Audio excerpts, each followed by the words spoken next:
We're back. Ah, Ha I didn't even see the Kate wins. countdown. Kate wins. Kate Kate wins. wins. Congratulations. Welcome to Entry Points Radio. Every week we share human-curated playlists to break the algorithm. We're going to take a deep dive into new tracks, new humans, and new sounds to fall in love with from around the world. I'm Kate Bass. And I'm Richie Steighner. We founded Global Music Collective to discover and create new music across boundaries. We've spent the past decade meeting fascinating people in over 50 countries. These are the real songs and real stories that we share with real people along the way. This is Entry Points Radio.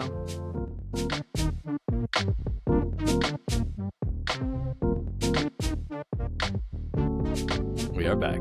We're back. This is episode 4. Episode 4. Which is amazing to me. And we matched today, which is really adorable. Me too. We're in our cream era. Beigeman era. Beige. Forget blue or red, Picasso. How about a Beigeman era? How about a lovely shade of beige? Shade of beige. I saw a thing today about how our aesthetic these days is trending up towards grayness.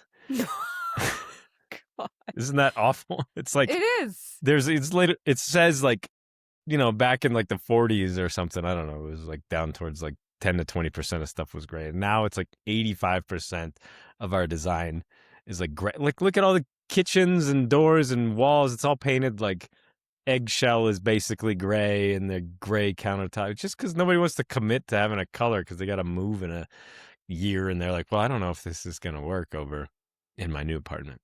I agree so hard. We were talking about this on our very first episode about architecture and design. And I got to tell you, what bothers me is you and I are people who rent. We are traveling artist Vagabonds. Types. Yeah, exactly. And I have the most colorful stuff in my home of probably anyone I know.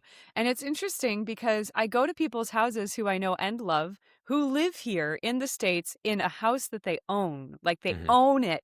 It's not a temporary place, and they just keep renovating it more and more gray and white. Yeah, well, human beings, we don't deal with risk very well. We want zero risk. There was some experiment where they're like, you could pay an extra $5 and one of these two risks will go away. Or you could have both of these risks diminished like down to 1%, which was a huge jump from the...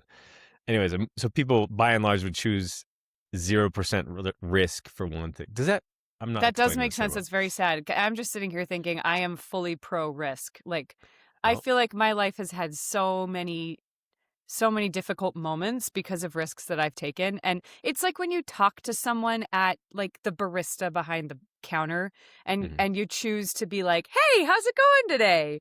You might get back a like totally straight cold face that makes you feel like an idiot. And then you feel kind of bad and you walk away feeling a little meh.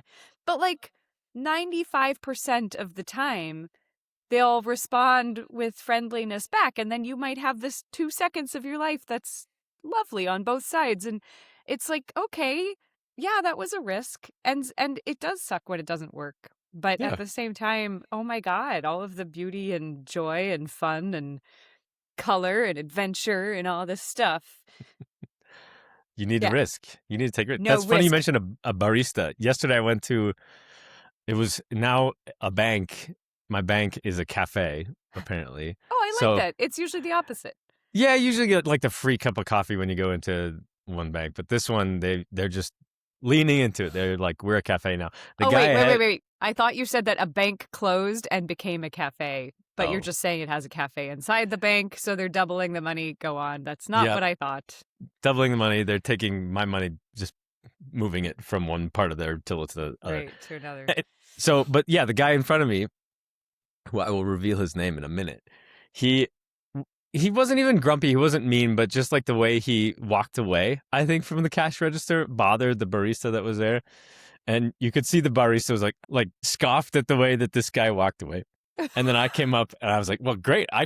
Anything I do at this point will be welcome. Better than that guy. Hi, how are you? Can I please have this coffee? And they're like, yeah, sure.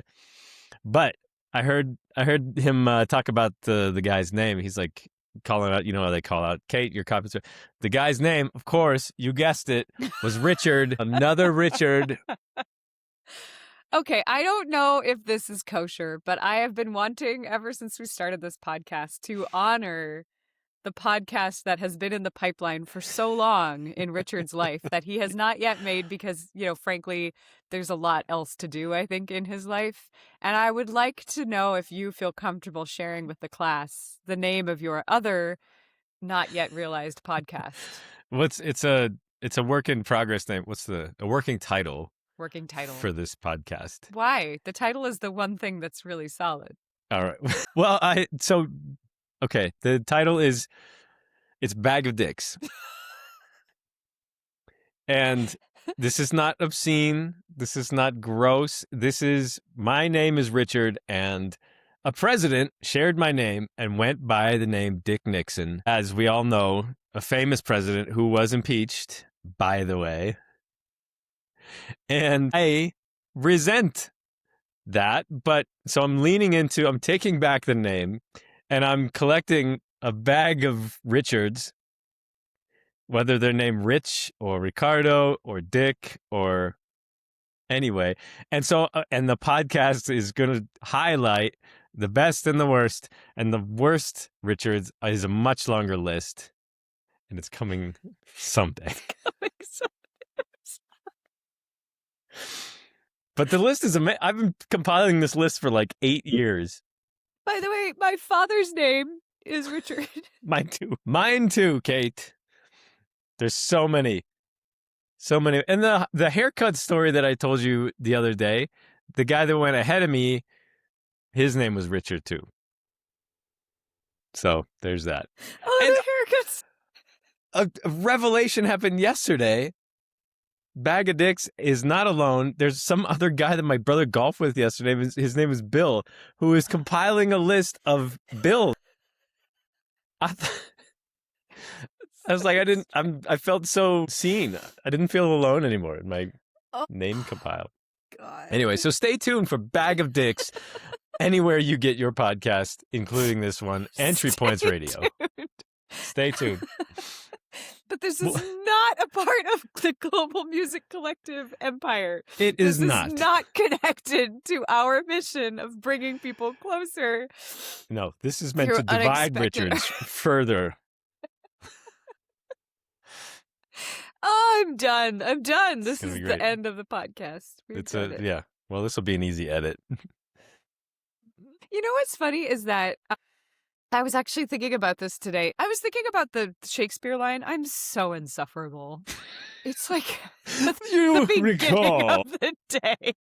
The line. For my morning coffee, I was reflecting on the great Shakespeare line, but I actually was. It was the, what's in a name? Indeed. That was it by a rose would smell sweet, whether it was named Rose or not. Yeah, that's I have it. makeup all over my face. You know that line. It's from Romeo and Juliet. He's talking about the Capulets and the Montagues. I mean, come on. It's like a really famous Shakespeare It's a famous line. Of course. Anyway, I was thinking about it because I'm going to talk later about the Chickasaw language and the preservation of indigenous languages. And we've learned this abroad as well. And I know, like, I took something really funny and I immediately made it about, like, the preservation of languages. But I was thinking it's so interesting that the way that we crafted language as human beings is so wholly different all over the world and so deeply important to our identity as, like, autonomous creatures, you know? Mm-hmm. And, like, the name Kate, I didn't ask for it. It was what was given to me at birth by my parents, and yet it is such an integral part of who I am. And I don't know. I feel for the Richards and the Dicks and the Karens and, you know, the people in the world who didn't choose for their name to all of a sudden become a term that then means something, you know, really unfortunate. My dad talks about this all the time. He grew up and it was before Dick meant anything inappropriate. It was just a name and people would call him Dick and Dickie and all this stuff. And now all of a sudden he has to go by Richard and he doesn't feel like he's a Richard. You know, he's never been a Richard. But he doesn't want to be this other thing. And yeah, it's anyway. That's funny. In some ways, this ties back into music. what you I present. somehow bring it back there. Well, we went from Richards to Shakespeare to Chickasaw to Richards and It all music. comes back to It all Richards. comes back. I think there's this idea that music has to be sort of defined by the musicians, and I think it is a whole ecosystem rather that decides what it is, what we like, what we produce, what we want to hear. And it's just easy. It's kind of easy in a way for Spotify and pop music and the radio to present stuff that's digestible, that doesn't really affect you that much and is really nostalgic. Next time you listen to the radio and you hear the big songs, think about, a lot of what they're saying applies to you because it's just sort of general references to moving or to love or to life and summertime. I think we as listeners, as active people who can choose what goes into our ears, we can decide that maybe I don't necessarily want to hear that today. And maybe that's part of what our podcast is about. But we hope that you go out and find something else or Yes. something more. Not to say like don't listen to it or, this artist is bad. That's not what we're here to do. Instead, we're saying that there's a lot of other perspectives out there to make your life richer. And as you listen to the radio and what keeps playing, it gets, I don't know, for me, it gets boring. I keep hearing the same stuff and the same ideas and the same tropes and the same messages and nostalgia. And I'm like, all right, great. Like, this was fun for a minute, but give me something else. And we have the choice and the power to do that. Like our name. So you can Give name this man somebody. a round of applause. Yeah. Yeah. I don't know why that was British. Yeah. No, I agree with you, Richie. And I have to say that it's interesting that we started off this episode talking about gray and design choices and everything, because I feel like it's all about staging a house, right? Like music has become kind of the same as staging a house. Like if you stage the house and you have it just trendy enough, not too much color, not too much personality, nothing Yes. that's going to be in any way, shape, or form like a choice, then everyone can kind of picture themselves there. And that becomes just this easeful, turnkey kind of thing, which, let's be honest, that's great in so many contexts. But it's great because it's like a starting ground for us to then build our own choices from. And I think it's unfortunately because we're inundated with so many different things that we have to do at every point and every day. I think a lot of people let the aesthetic choices in their life just become the staging. Like the staging just becomes aesthetic, but it's just supposed to be staging for an aesthetic. Do you know what I mean? And I feel like that's what's happening with music, is that it's like we're being given a staged house that we can just turn the key and walk into, and you can just listen to a playlist that's kind of applicable for any person, anywhere, in any mood, at any time, which is fine sometimes. Sometimes, yeah, you just want a soundtrack for the gym or your vacuuming, whatever. But I would still challenge that too, and I assume you would as well. Like you can change that backdrop, and we are so heavily influenced by what just happens around us. This sort of osmosis of ideas they talk about in project management. They talk about in like planning business spaces, that when you're around people and they're talking about ideas, they wash into your brain without you actively listening to them. That happens so much. Even what you have on TV, what you have on the radio, it really does influence you. And to take it back to the names, there is there's a strong relationship with what your name sounds like with what you end up becoming a profession of. So there's a lot of dentists named Dennis, for example. Like if you just, funny. It's a weird correlation, but it exists. And, the hypothesis is that you think about these things enough that, that just kind of slowly becomes appealing to you. And then you're drawn to it magnetically, slowly. The staging becomes the aesthetic. It does. It That's becomes your saying. life. Yeah. And it's funny. I grew up always wishing I was Katerina or Catherine or something more formal and more flowery sounding than Kate. I always felt like Kate was this very like sharp, And it's funny, now that I'm who I am 100% Kate. Like, don't call me Katie. Are you kidding? I'm not a Katie. I'm not a Caitlin. I'm certainly not a Katerina. I know many Katies and Caitlins and Katerinas who I love deeply. I have so many friends whose names are related to mine. But I don't know. That's a really interesting point. You really kind of, and the question is, which came first, the chicken or the egg? Oh, I don't know. Well, Anyway. I just looked it up, and it is called nominative determinism. Ooh, which is just that sounds your heavy. name. There is a strong correlation. If your last name is Heart, Pump, or Pain, you are more disposed to become a cardiologist. Unless you're Boyle or T-Pain. Am I Hickey, right? if you yeah, Sorry. T-Pain could become It's really bad. plastic surgery. If your last name is Carver, Price, or Mole, there is a correlation.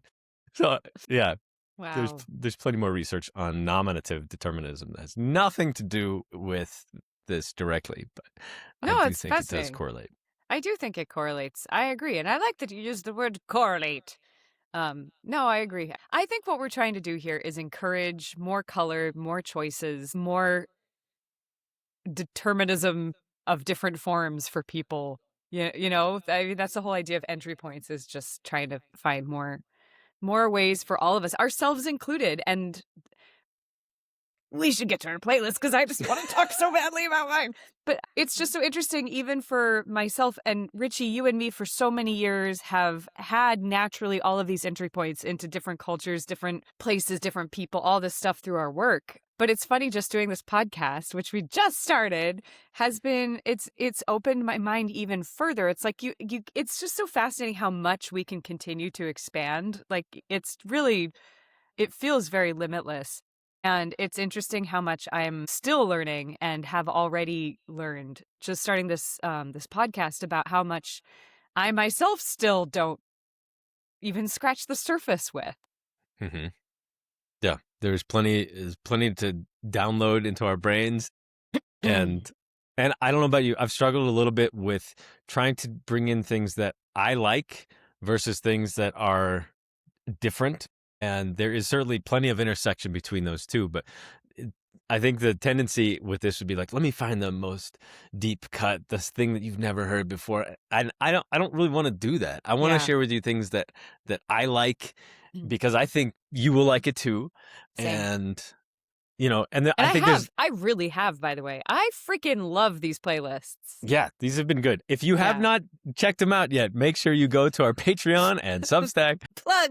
Plug it in. Yeah, we share the playlist because as a radio show, we don't actually play any songs on our podcast, but we do share all of the playlists, so you can download them onto Apple or Spotify, or I think we're gonna find more ways to share these. Even YouTube, we have some songs on there that we share from our most recent episode. So check that out after the podcast. After you listen to us talk about the songs, then go listen to the songs and change your own world. Yeah. A whole new world. We should make a bingo for every podcast that we do. I feel like there's got to be, on Kate's end, there's got to be an Alaska name drop, and there's got to be some singing. Anyway, enough about me. Can we go Yeah. to my playlist, please? Yes. Okay. So Kate is busting at the seams. I haven't actually seen this one yet. Well, we never see them, but you have to make sure you check out the previous weeks, because not only do we share the podcasts or the playlist, but the podcasts are all up, and they are non-sequential, so you can listen to them in any order, and they're all fun and really cool and interesting, if I do say so myself. I agree. I'd like to think of us as timeless. All right. I'm ready. All right, wonderful listeners. Without further ado, here is week 4, a playlist from the Kate Bass. Yay! Woo! All right. Oh, you're all over the place. Amazing. I love it.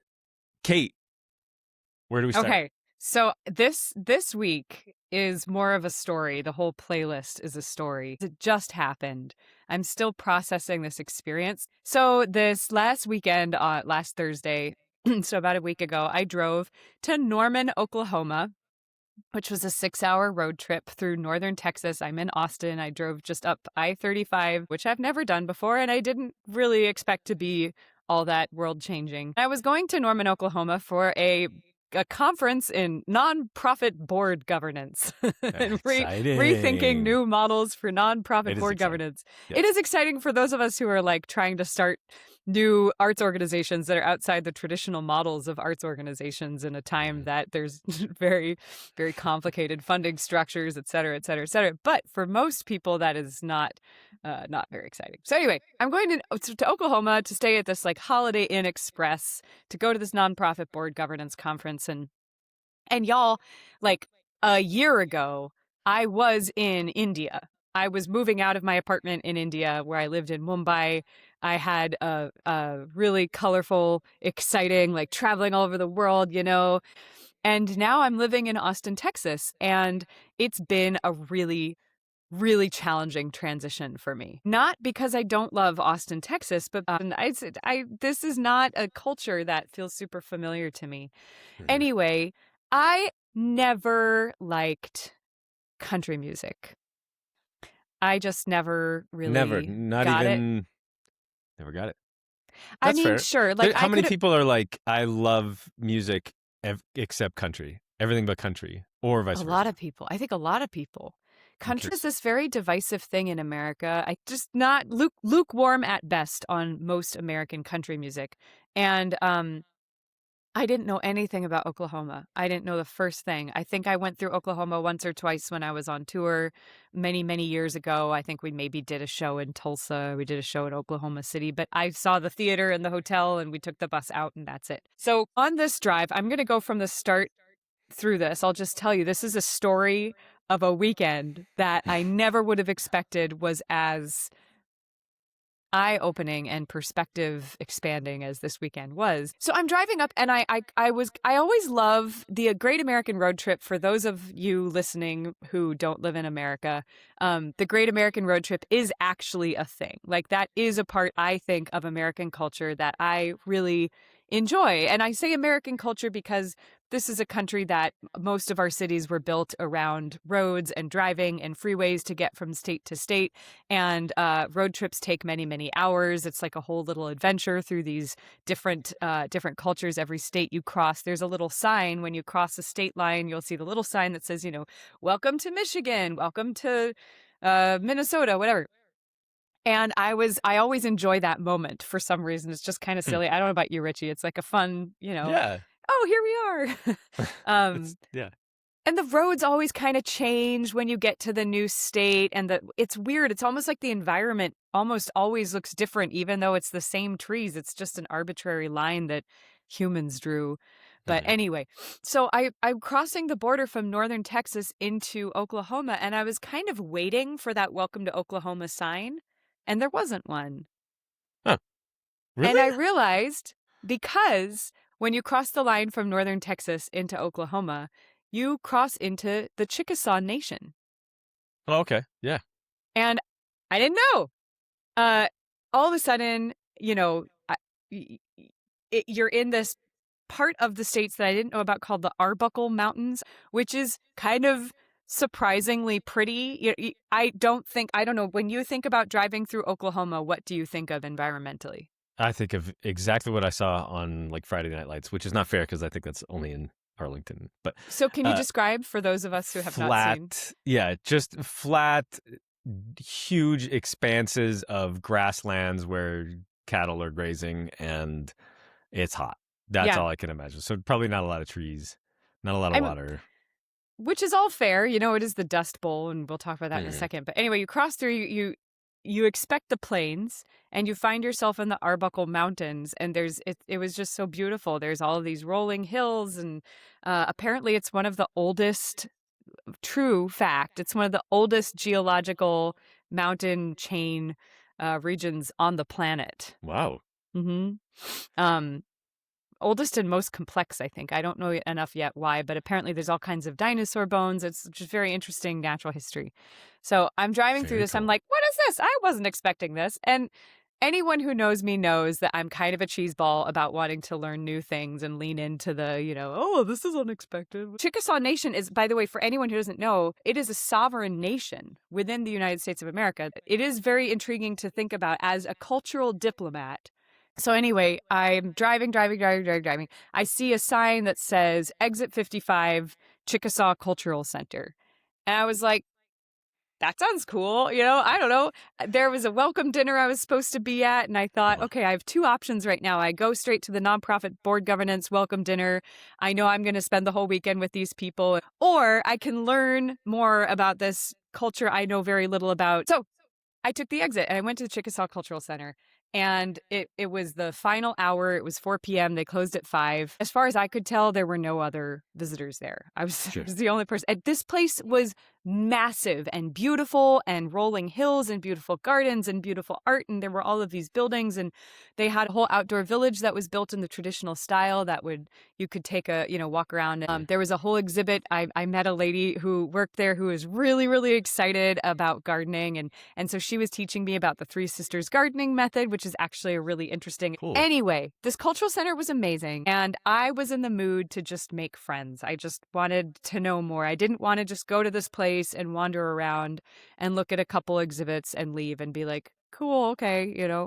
So I started chatting up people, talk about deciding to put yourself in a risky position, because you don't always know if people want you to talk to them. Sure. They're trying to close up. They don't necessarily want this. Lady, we're trying to close early. Can you just get out What of do here? you want from us? Thanks a lot. But the first person I talked to was a really nice gentleman named Dale, really cool guy. We just sat around and chatted for a while. I told him that I work in cross-cultural music diplomacy and that I didn't really know anything about what was coming out of the Chickasaw Nation. What would he recommend? What's the vibe like? And anyway, we had a great conversation. We ended up becoming internet friends and exchanging numbers. And then I was chatting with all these ladies just about different music and what's your favorite stuff to listen to? Where do you guys go?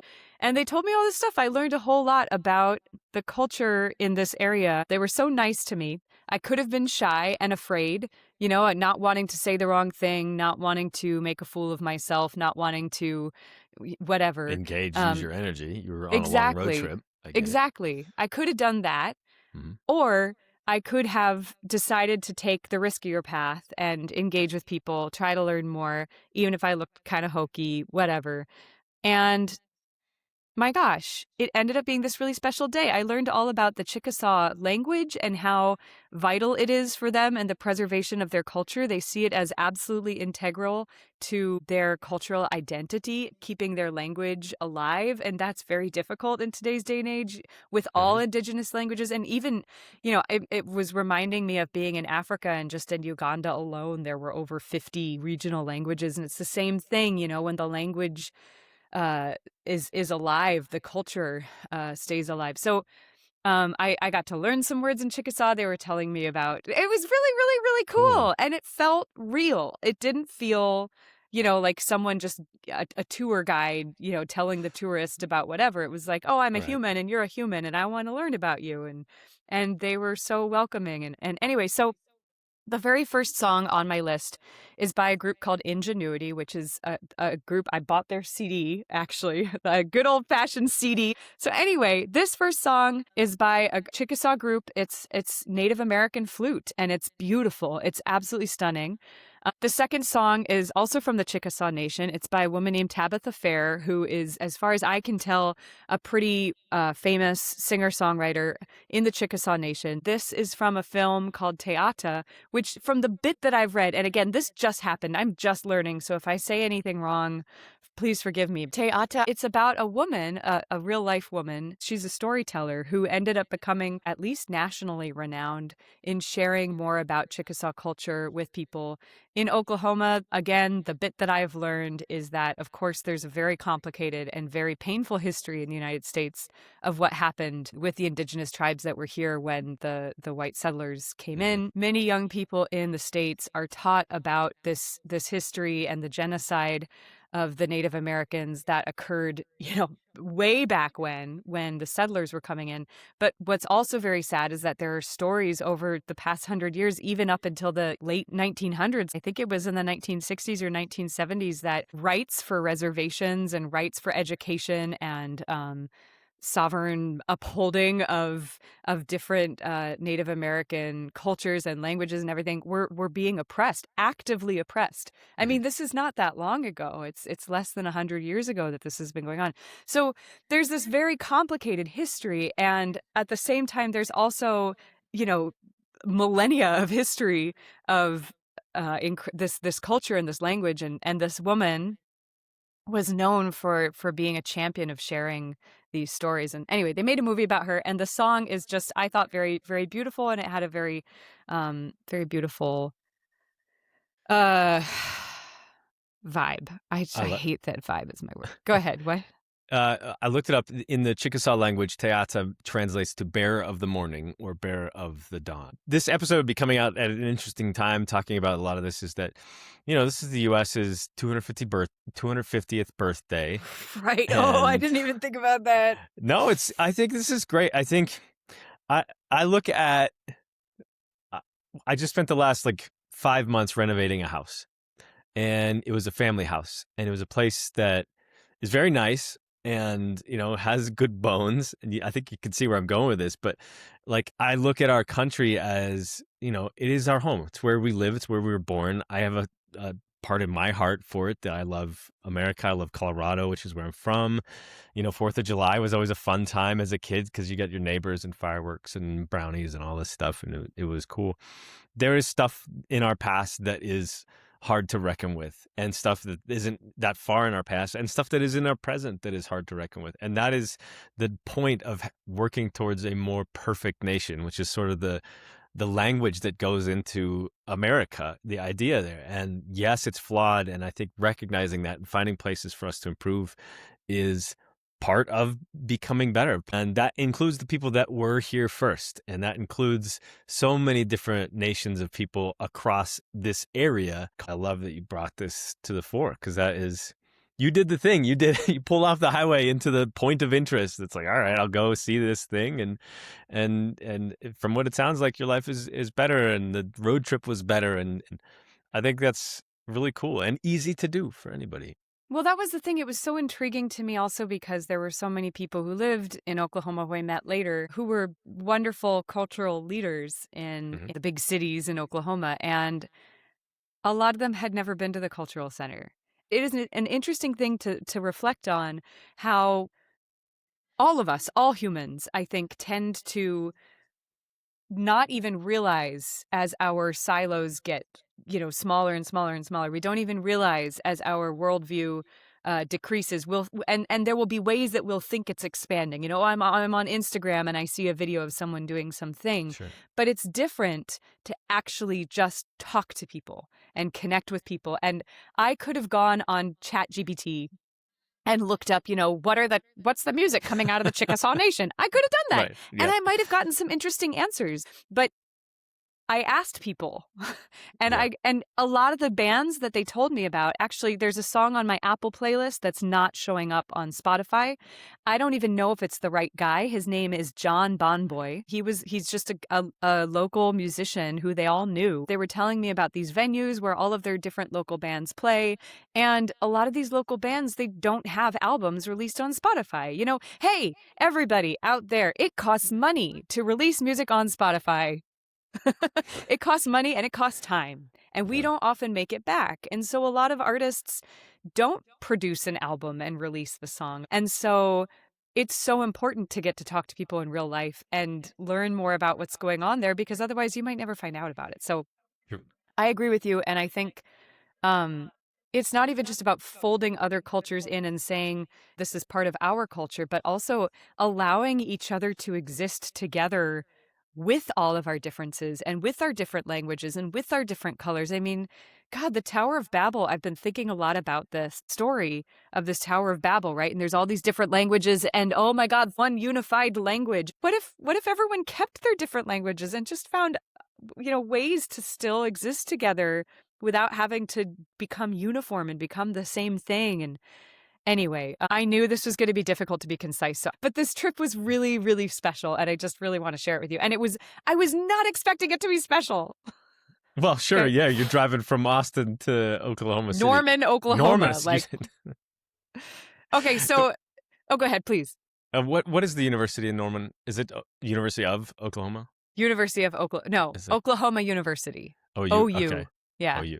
Yeah. They were. I went to CU, and for a while, I think OU and CU were in the same conference, Big 12, which means nothing to most people, but It's a sports thing. I know it's a it's sports thing. sports. Yeah, and yeah, my poor CU buffs rarely had a team worth watching, and I think OU usually kicked our butts. So that's my only interaction Your with entry Norman. point into Oklahoma. My entry point to Norman. So it's nice to have another another connection. another point of reference other than the CU buffs losing by 40. I got to Norman, Oklahoma, just feeling this like open-hearted, expansive, and I show up at my Holiday Inn Express Inn and Suites and Hotel Inn and Suites, and I'm in like, strip mall, whatever, and I saw that a restaurant across the street was a Big Daddy's Burger Bar, which I had gone to with Richie and his wife in Colorado a while back. And so after this like beautifully culturally expansive day, I went and watched the soccer game at a burger sports bar.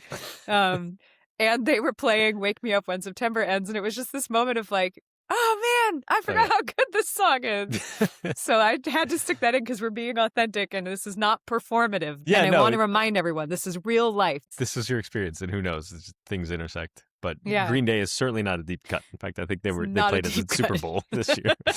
But it's a great song. Worth putting on the list. I have a burned CD somewhere from Brent Otsuka. I love that, Brent. Thank you, Brent. Thank you, Brent. So anyway, okay. Rattle songs. I want to mention this because I actually practiced how to say his middle name. Jared Impachachaha, I believe is how you say it. Impachachaha Tate. Jared, I met online. He is a composer, a Chickasaw composer. It turns out he's actually really quite famous.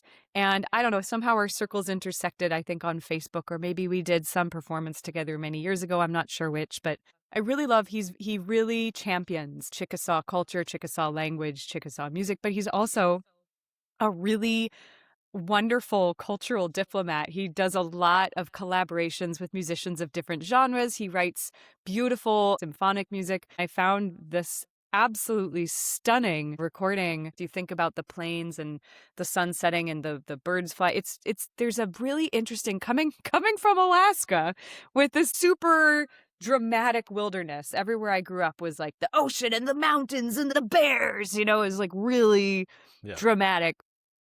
And you go to the plains, and at first it seems very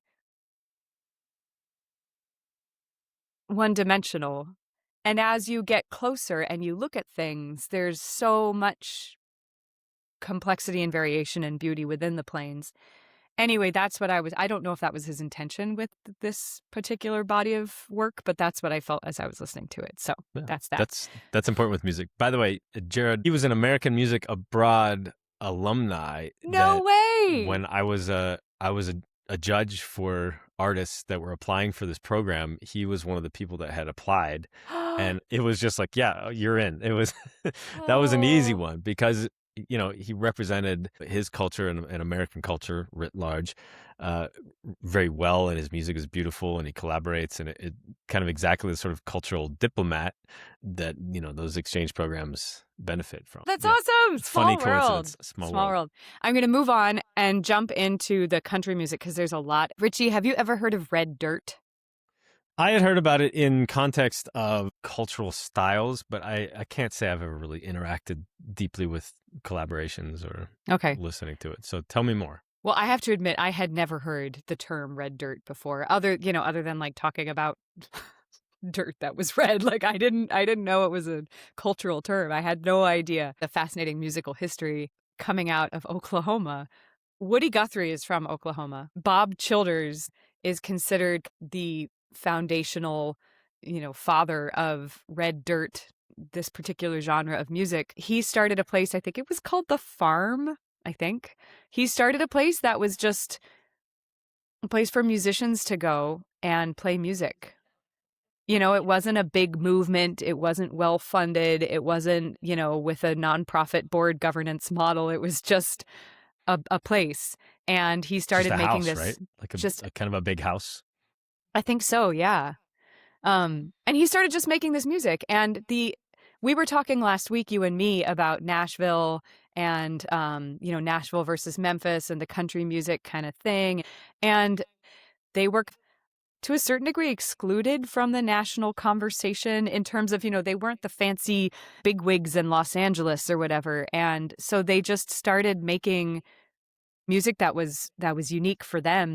The whole vibe is to basically be like, we're not going to play your fancy shiny games. We're just going to write like gritty, real music. So anyway, that's the culture that Bob Childers and Woody Guthrie came from. Woody Guthrie, for anyone who doesn't know him, which is astonishing to me, but I suppose for people outside of America, most people know this land is your land, this land is my land.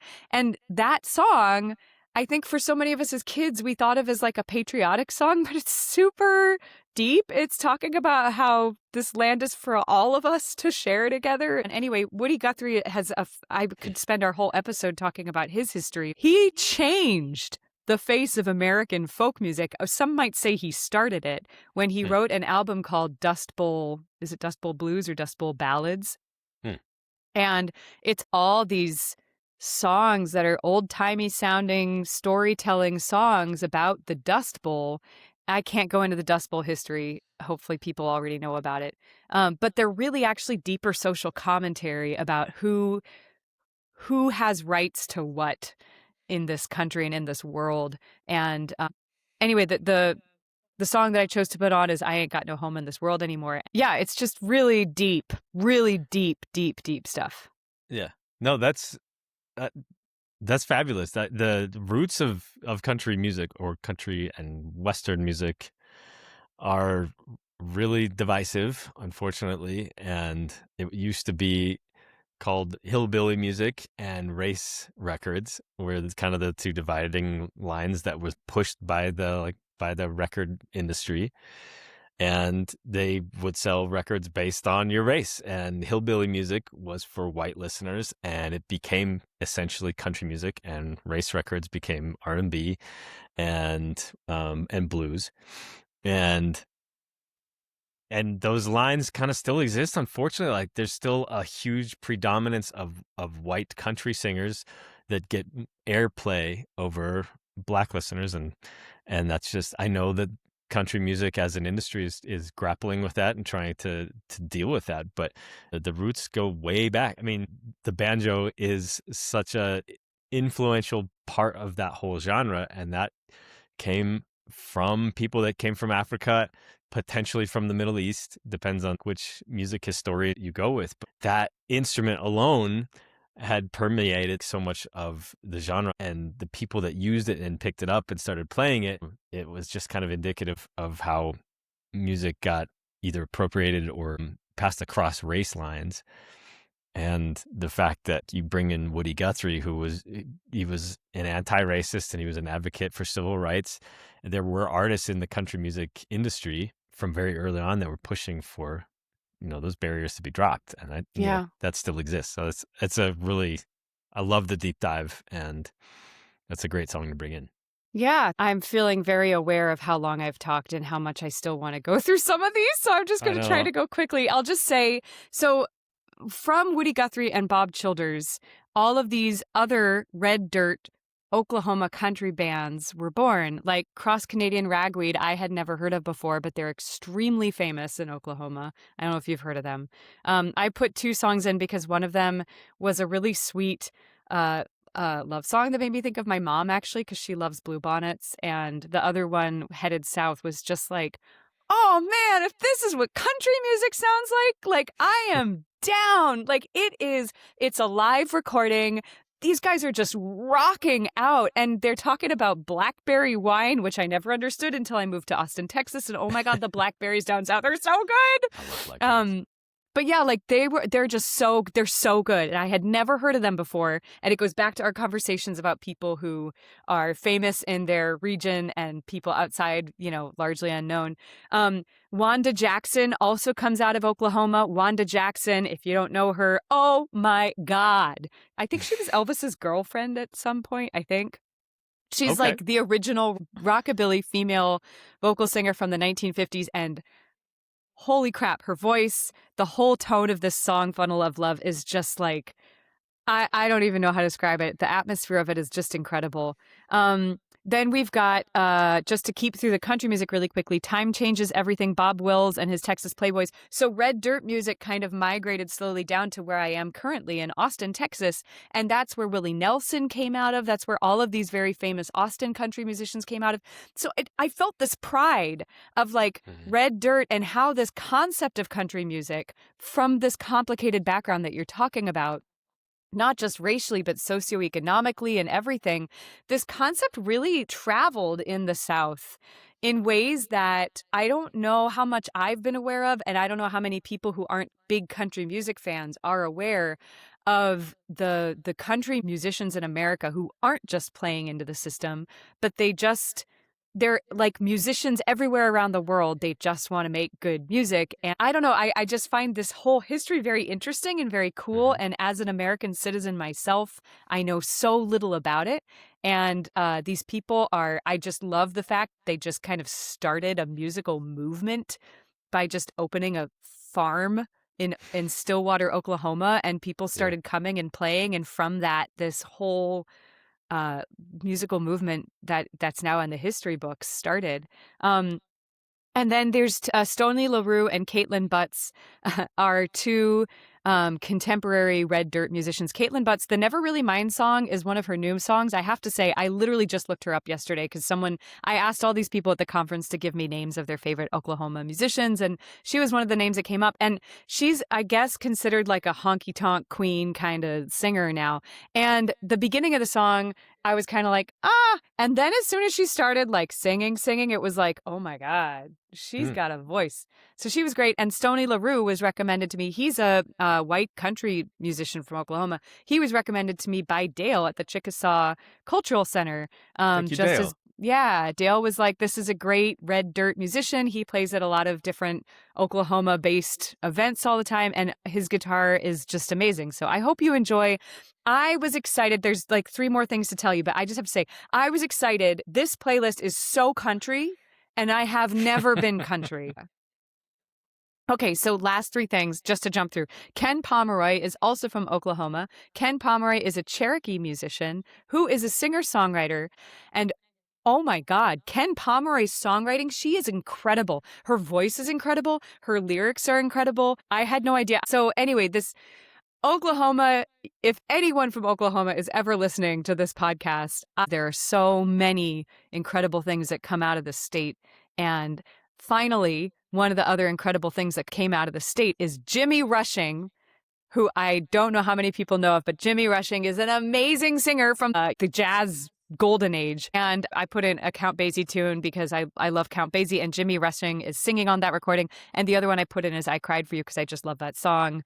So please enjoy that and know that this singer also came out of Oklahoma. But okay, finally, I just have to say, at the end of my Norman trip, I went out for drinks with these 2 people who I met at the nonprofit board governance conference who had a lot of experience in the New York City theater scene where I also come from, one of whom is an absolutely beautiful human being named Lee Bynum. And Lee Bynum was telling me about their favorite song from Irving Berlin, What'll I Do? I'd never heard this song, and it was just stunning when I listened to it. And we had this very deep, vulnerable conversation, Lee and me, that the topic of this song came up when we were talking about actually losing people who we loved. And then finally, at the very end, I have Last Night, sung by Patina Miller, written by the great Stephen Sondheim, who wrote a musical called Into the Woods.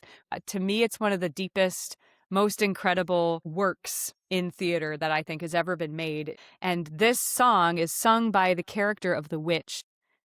The lyrics to this song have nothing to do with my experience in Oklahoma. But she's talking about beans, because Jack and the Beanstalk and Into the Woods, beans kind of represent people like bean counters, people just trying to make their money, trying to make their way, however they can. And the witch has this beautiful line, I'm not good, I'm not bad, I'm just right. And what she's saying in the whole thing is she's basically just pointing out how these human beings are making choices that are not only bad for each other, but bad for themselves. And she's just watching it And she's like, well, if I speak about this, there's no thing that I can be to you other than the witch. So fine, I'll be the witch. And anyway, it's kind of a dark song. I put it at the end, not purposely, but just because since this is my story of my really intense weekend in Oklahoma, that song was discussed at a hotel bar in Norman, Oklahoma, with me and these two really pretty big name theater producers who live in New York City. And it was just kind of a funny contrast to all of the music. So I think had we not been doing this podcast, I wouldn't have explored as deeply some of what's coming out of Oklahoma. And I'm so glad I did. And I really hope that if anyone listens to these playlists, even if they think they don't like country music or they don't, find whatever interesting, I hope that just the fact that you're listening to this playlist and you heard all these stories, I hope that it's able to kind of open someone's mind in the way that my mind was opened this week, just about things that exist in my own country that I had no idea. Like right down the street, there's all kinds of fascinating stuff. We just have to seek it out. Absolutely. Well, thank you for bringing this whole beautiful playlist here. Again, my only experience with Oklahoma is losing to their football team. So that's not really a deep cultural cut. I mean, there's a culture in that, I'm sure, but it's almost comical to me that I think of Oklahoma as just this like prairie and that's it. It's Dust Bowl. That's probably my first and only entry point into like red dirt music, and because it's like, all right, yeah, it's like it's the dust. There's nothing there. But this whole playlist has such a wide spectrum of music and singers and topics and influences. I mean, even Green Day is rock music that comes from blues music that comes from, race records and hillbilly music, which comes from black music. It's like all comes back to the same thing. And Oklahoma is representative, I think, of a lot of it that I would not have picked. This was, to me, what was exciting about Oklahoma was the incredible richness in our cultural heritage. And it spans so many different cultures and races and stories. And some of it is painful and some of it is beautiful and some of it is complicated. And at the same time, I think what just made me happy was humans are humans at the end of the day, and making music all over the place that's good. And there's all kinds of terrible stuff you hear about from the record industry and the politicians and, whatever, and even among musicians. Like, all I know is that this music for me was a part of an experience that I got to know an area, a region, and many different people that I never had the first thought about. And this was all part of my experiencing a little bit more of the colors of their humanity. And that's all. There's so much to dive in, especially with music in Oklahoma, and this is such a cool list. And I think you've introduced me to some music and reinvigorated some artists that I've seen before. And if anybody's listening right now and is really keen to dive into this, we share each one of the playlists, so you can just go listen to these artists right now and get yourself a little Oklahoma culture in your life.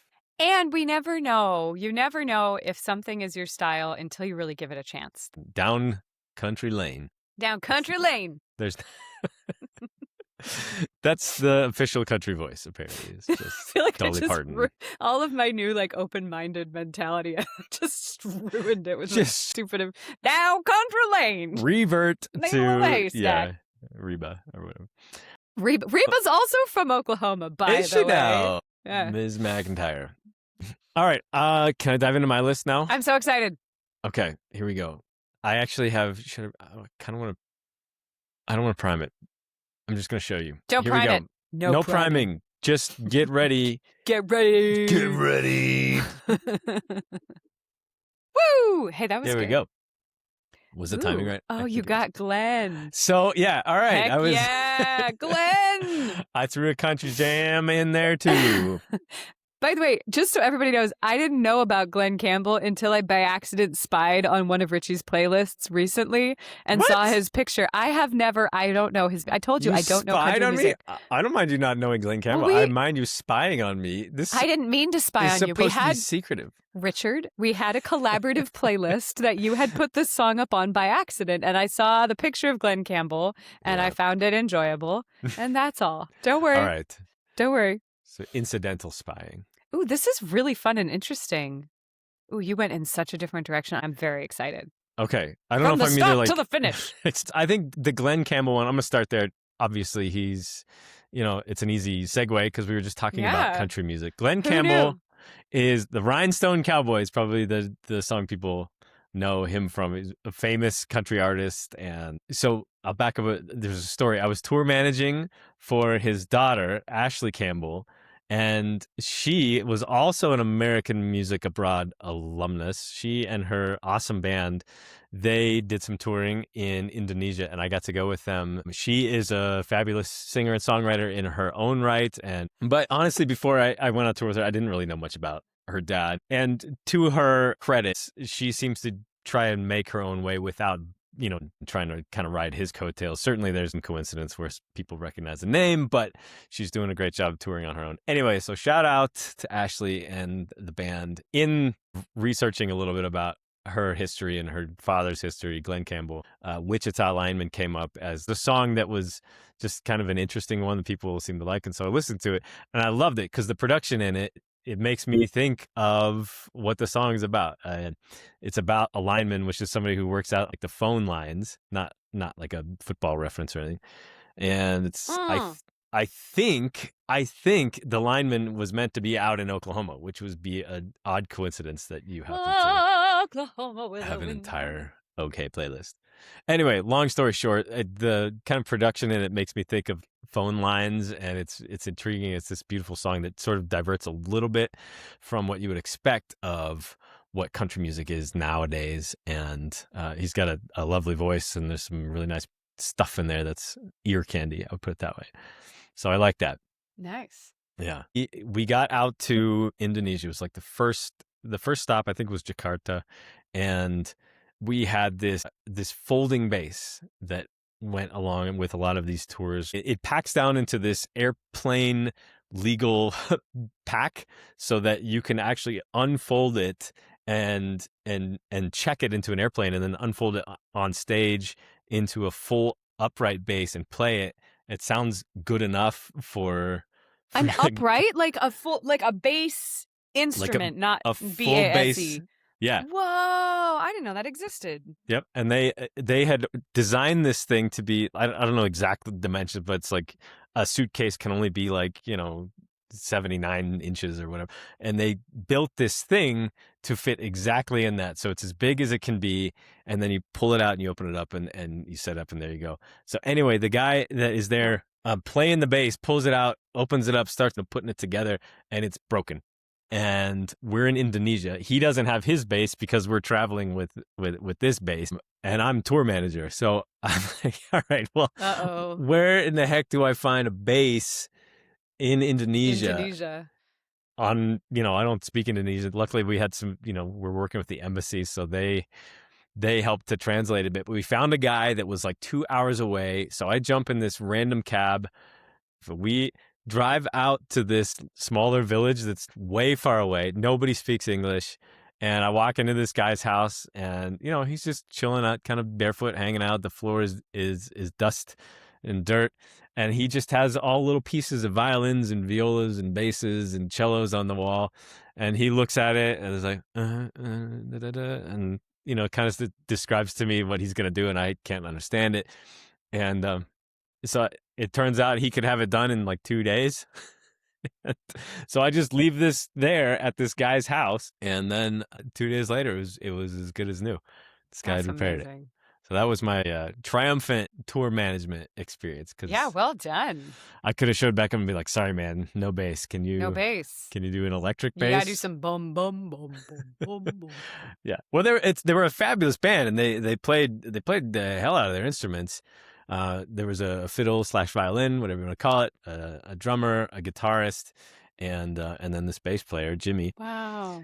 They were really good, and so with really good musicians, you got to have the right instruments, otherwise Yeah. it's not the same. Anyway, I want to hear.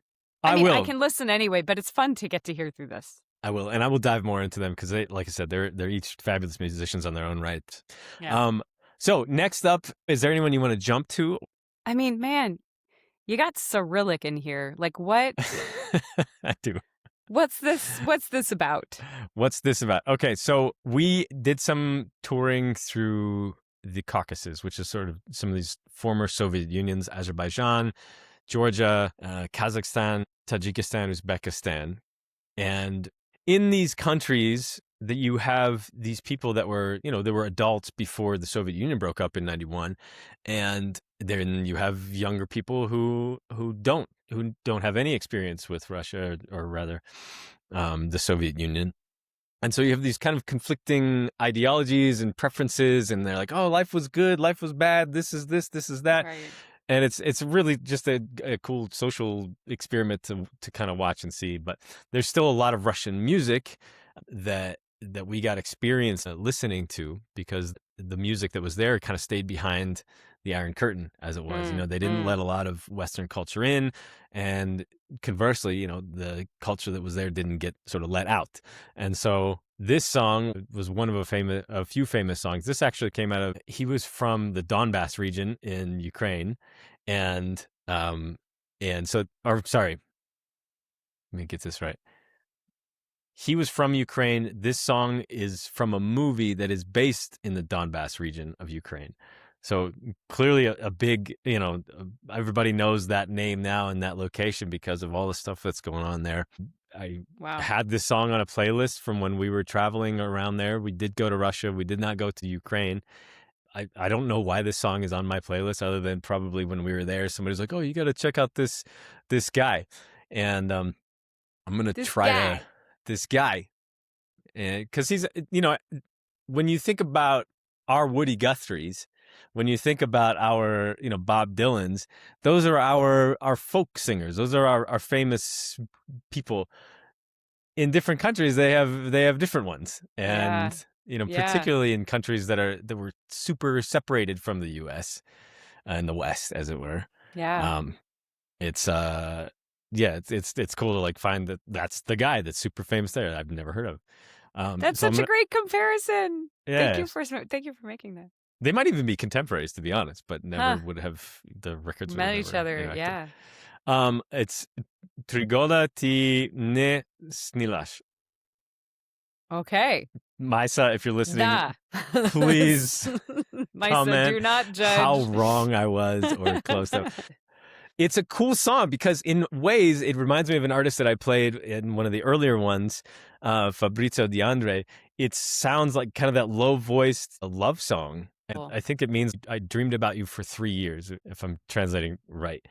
And I remember listening to it and then listening to this other Italian artist, and you hear these comparisons and similarities. I'm like, okay, there's somewhere way back they had the same inspiration for this, and it resulted in 2 similar songs. I don't know. That's so great. I found it interesting. I don't know if there's any point or meaning to it, but I liked it. So I love that you just say you don't know if there's any point or meaning to it, because I feel like that's such an incredibly profound thing to say, Yeah. Well, I remember my freshman year of high school, we had this English teacher who was like trying to dive into the deep meanings of Edgar Allan Poe. And my friend Phil was like, it's just a scary book. It's not like a deep and meaningful thing. It's just he's talking about a scary raven tapping on your window and you're freaked out at night. It's like Hemingway saying The Old Man and the Sea is just about fish. Like, back off, everyone. Cool. It ain't about anything else. It's just a guy who tried to catch a fish. Just the story. So that is a thing that's really important, I think, in our society that we forget, is having bards, like a person who sings and tells our stories in a way that we all remember. And that's cool. That's like cool. A bard. That's the Odyssey, right? Yeah. All right, I'm gonna jump to donuts. Sorry. No. I kind of want to stay Soviet for a minute. Yeah, stay Soviet, Richie. Chucky Borani Bakhor by Dalar Nazarov. That was on that tour. It was a Tajik folk song, and Dalar Nazarov is this like super famous. Is he the guy from last week?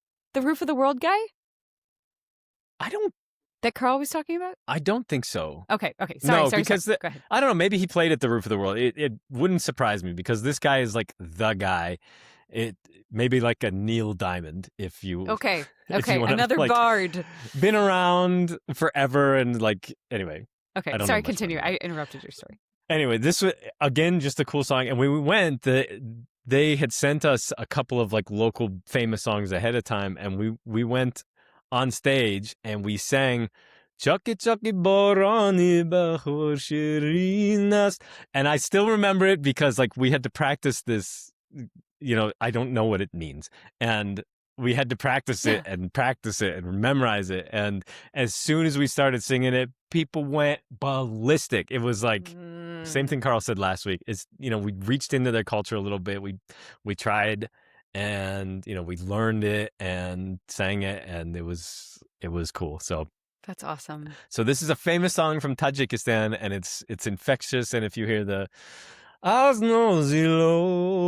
you'll hear your boy Richie Robot singing these songs. Oh, for a second I thought you were in the track. I see what you're saying. Oh, yeah. We no, can I'm not have in the you track. in our mind when we. Yeah, I like it. Yeah, I like never quite made that level of fame. That would be really cool. My last former Soviet song is Kusnikolan. That was from Kazakhstan, and this is kind of like a more modern sounding song, which I always like hearing the songs from other places that it's like, this is our pop music and it's not yours, and that's okay, and that's really cool. Like the guy's voice is incredible. It's like a very big song, and you can probably see from this where's the waveform in there, like it has its big moments and it drops down and it gets big and it drops down, and it's beautiful. It's this beautiful song, and nobody here has ever heard it, and that's kind of fun. Like, yes, I like that. I like that there's still mystery in the world, and if you haven't heard it, you haven't heard it. That's great. Endless mystery, to be honest. Like, we could do this for lifetimes and still not run out of good music. Anyway, go ahead. So that's the end of my former Soviet tour. That's so cool. Yeah, it was a cool tour. It was amazing. And Richie, that's a part of the world that I think so few people have gone to. I mean, I myself have only gone to Turkmenistan. I've always wanted to see like Kyrgyzstan and stuff like that. I'm so curious if there's a takeaway for you of all the Caucasus that you have now been to, that you wish people knew more about in terms of just what people are like there, what it's like culturally. Is there something that, you know what I mean? What do I want people to know about that? I think Russia occupies this like a monolith idea, and it is, as its own country, it is enormous. Like, it is a huge country. It has like 7 or 8 different time zones, and really only 2 cities that people could probably identify between Moscow and St. Petersburg, which is almost essentially Europe in its architecture and a lot of its style. But there are just so many different people that have created their own cultures and their styles, and certainly they've been influenced by what was Soviet and what is now Russian and what is Western culture, but they live happy, wonderful lives, and they they're as political as you and me are, and they are as interested in sports and the World Cup and finding Wi-Fi, or like it's not that different in some ways. In other ways, it is completely different. I noticed that as well. Just people, if there's one thing that I feel like I've learned from all of these travels, it's just that humans are humans. People are people, and there's so many differences and so many commonalities. And in the end, it's just like different names for the same thing, or different variations of the same thing. And that's really cool. Also, there's some real good, what's that pizza kind of? It's not pizza. It's like a flatbread with the egg and the cheese and what's that called? Georgian khachapuri. Khachapuri. Oh, man. I won't. Goodness. Okay, yeah. If you need your heart to stop this week, have a couple of khachapuri and some khinkali, and you'll be and plov happily. Oh, plov. So short story on plov. Like, all of these former Soviet places we went to, they were like, we here in Uzbekistan, we have the best plov. It is the best plov. And then you go to Kazakhstan, they say the same thing. But I love plov. Plov is great. All right, sorry. Anyway, I'm taking you off the runway here. All right, what's donuts? I'm hungry, I think. It's because it says donuts. So Jay Dilla, that album Donuts, has become mythical almost in hip hop land. He was a beat maker, and I brought him in there because DJ Invisible brought him up last week. Jay Dilla's from Detroit, and he made all of these like kind of beat tracks that keep resurfacing after he has passed away. He died pretty young, and he made this album while he was really sick. He was in the hospital. So a lot of people have either, listed him as an influence or used his beats or tried to make beats like him. And it's just really like funky, cool, sampley stuff that has this insane pocket. In fact, there's a whole book about it. Love a pocket. Yeah, I love a pocket. Any form of pocket. I love a pocket. But this one, I think it was used by MF Doom, Mr. Metal Face, if anybody's yeah, it's from anyway. He used the song. They called me in junior high school, folks. Okay, sorry. Oh, Metal Face, MF Pass. It's debated, by the way, what MF actually stands for. Oh. But that is. Oh, what I now know. I get the joke. God. Well, I actually don't think it's that. I don't think it's that Okay. because I think it does anyway. Lightworks, it has this sample in there that like he shifts the pitch up like just towards the end of it by like a half step, and it freaks with your brain. It's so funky, like you listen to it and you're like, oh, what was that? And it's just a beat, like it's just the name of the game is Lightworks. The name of the game is like it shifts up like that half, and it's like, what's going on? And every time I hear it, it gives me those little like hairs on the back of my neck standing up, which I every once in a while with music. And anyway, there's so much to dive into with Jay Dilla. There's so much history. There's so many hip hop artists to like talk about with that. But I just liked this song. There's one up, number 2 on there is Tanto by Claudia Rojas. She was part of our Columbia AMA Academy. She is awesome. She just is like so easy to work with. Her voice is sort of effortless and lovely and kind of perfect. And she also has this like cool stage attitude where she's like kind of fierce and in your face, but just really a pleasure to work with. And I wanted to throw her on there because Venezuela obviously has had some terrible stuff going on with the earthquake lately. And I just wanted to include a Venezuelan artist, and I immediately thought of Claudia. So look her up, check her out. She does a lot of acting. She does a lot of stage performance as well. But this was one of the songs that I could find from her. It's a fun like dance song. It's super listenable. Obviously, it's in Spanish, and yeah. I remember her from your project. The musicians you worked with on that were so incredible, and she was one of the standouts. Fabulous. Have you heard from her? Is she okay? She's still, she's posting. I think honestly she's touring a lot, so I don't know if she's actually in Venezuela at the moment. Okay. But we do have a group chat that is going on with our AMA Academy. It's a terrible moment. I don't know. I think that's a perfect time to listen to music from a place and to sort of try to get a sense of how people live and feel and breathe. And I think in those moments it's just a moment of humanity. So yeah.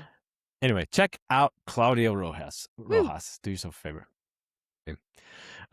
What else on here? Let me dive down close to the bottom. Nelita Carr, Geografia de Bioko.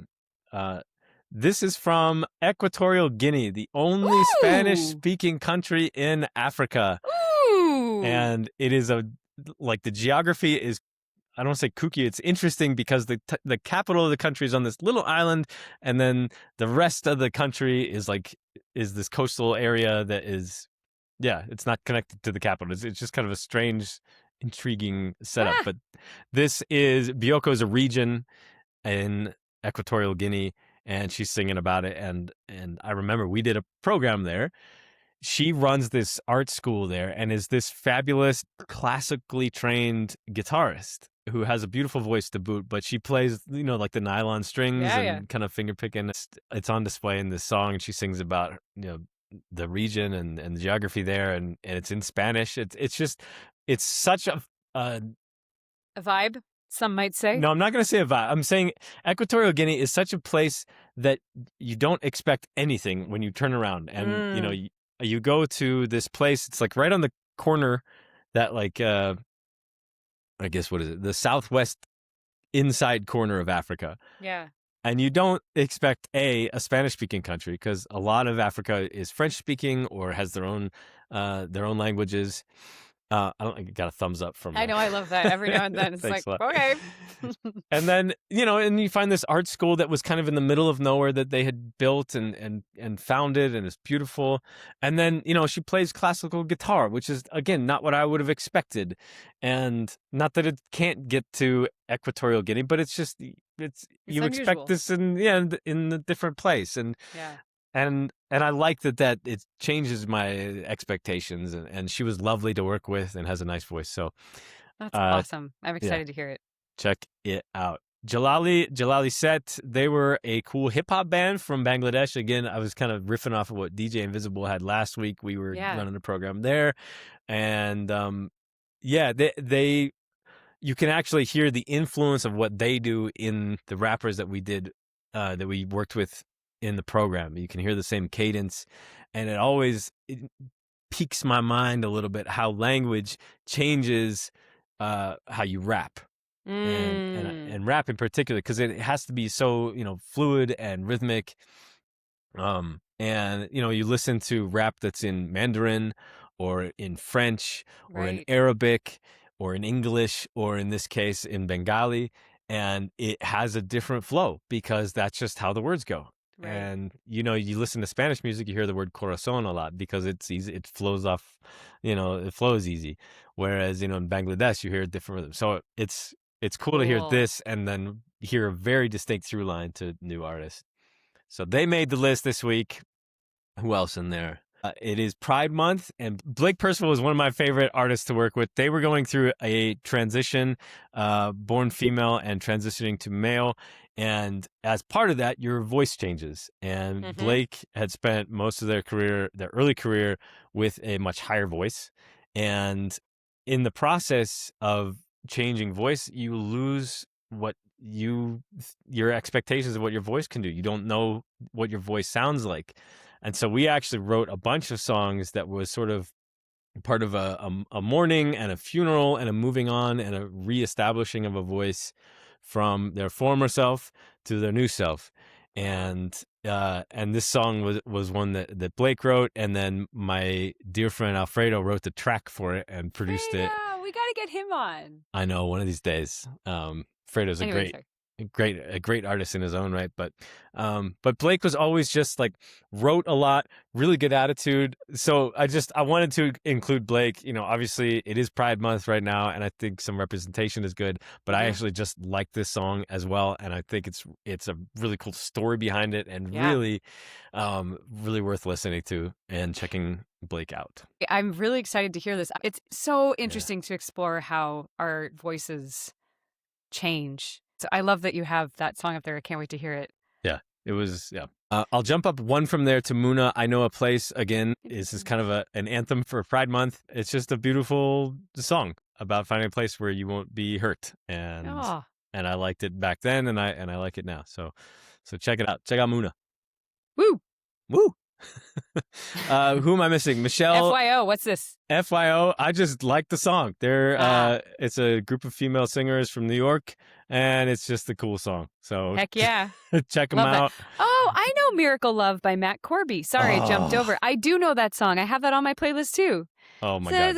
Miracle, bring back that Miracle Love or something like that. Bring back that miracle love. Yeah. It is heartbreaking. It's like you're with somebody and you've been with them for a while, and the love kind of goes away, and he's talking about you don't want to break up with them, and this song is just like, oh my gosh, like some people don't sing about stuff that's so painful, and last song on there, Can We, with Casey Hill.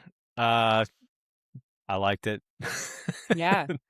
Again, that one's not so deep. It's just a fun kind of like, it's just fun production and fun singing and kind of this, like, I don't want to say sparse, but like a stripped back production style that I kind of dig. Yeah. And that's it. I think that's my whole list. Yeah. For the week. Yeah. Man, that's a great list. I love the directions your list went this week. And I have to say, I've had such a good time, genuinely had such a good time listening to these playlists after we make the podcasts ourselves. Like, especially I've had all this driving lately, and I keep just plopping on different entry points playlists. We have both of our playlists condensed into one. And when we have guests on, we have everything condensed into one. And, these are hours of music to get to enjoy. And what I love about them is that there's always a couple songs that, especially when you're driving and you can't like just immediately skip the song when it doesn't feel like it's the perfect fit.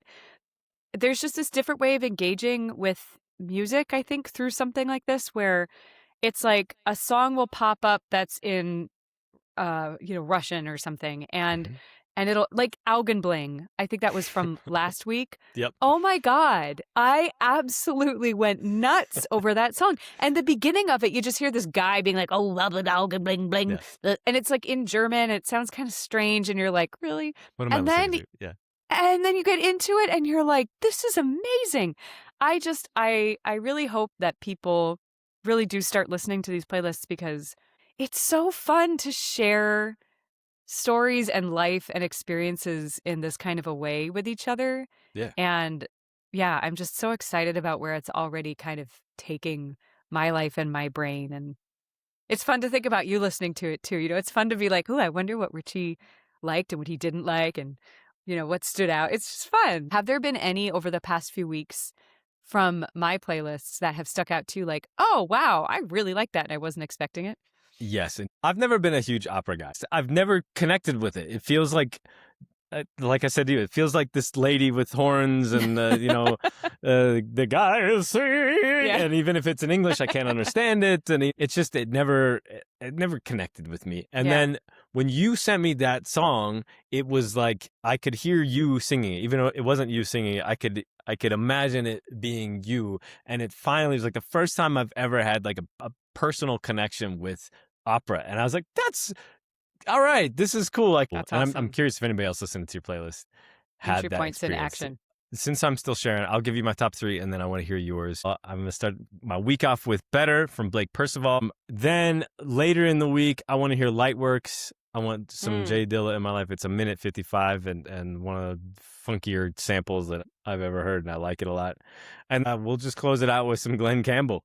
Wichita Lineman feels like a weekend of country music. And as we will be driving to Los Angeles in short order, probably as podcast comes out, I need some driving music. Before our next time, you'll be driving to Los Angeles. We have to figure out scheduling. That's right. Well, yeah. We could do one where you're on the road at a Waffle House or something. We could. I hope you have a great road trip, Richie. I hope it's really great. It'll be fun. Okay, my top 3. Oh, I can't choose this week. I won't. I shan't choose. I won't. Unselected. Just listen to the whole thing. Listen to the whole damn thing. She gave you a couple, folks. She gave you a couple. She did the best she could do. Anyway. That's right. All right.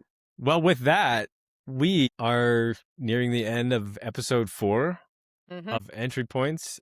It helps us if you're listening, go into wherever you listen to your podcast and go to reviews. Obviously 5 stars because give us the 5 stars. It's weird saying that as we're trying to kind of break the algorithm, but it's sort of like play the game. Ice in the pavement. You have to get in there before you can make some cracks. And so we want more people to hear this because we want more people to hear the music we're sharing and share these stories. And we will have more special guests on and more music to come. So if you're subscribed and you want other people to hear too, please share it with them. We love your support. Yeah, really and share stuff with us too. You can find us on all kinds of stuff. You can find us on Instagram and all this. Just let us know what you think we should be featuring if there's something. Yeah, just be like open. Richie has the way better playlist every time. It's just pit us against each other. That'll make this podcast better. Pit us against each other. Mm-hmm. Who do you like more? Mm-hmm. Good. This is really good. No, definitely tell us what you think. Tell us what you liked and send us songs. Like we are always looking for some songs too. So this isn't just us talking to you. This is communication. That is the point. That is the entry point. Anyway. Boom. Boom. Thanks for listening to Entry Points Radio. You can find the full playlist and connected links for this episode in the show notes. Subscribe for behind-the-scenes, playlist archives, and more at our Substack and Patreon. Your support makes our work possible. Follow us on Instagram at Entry Points Radio.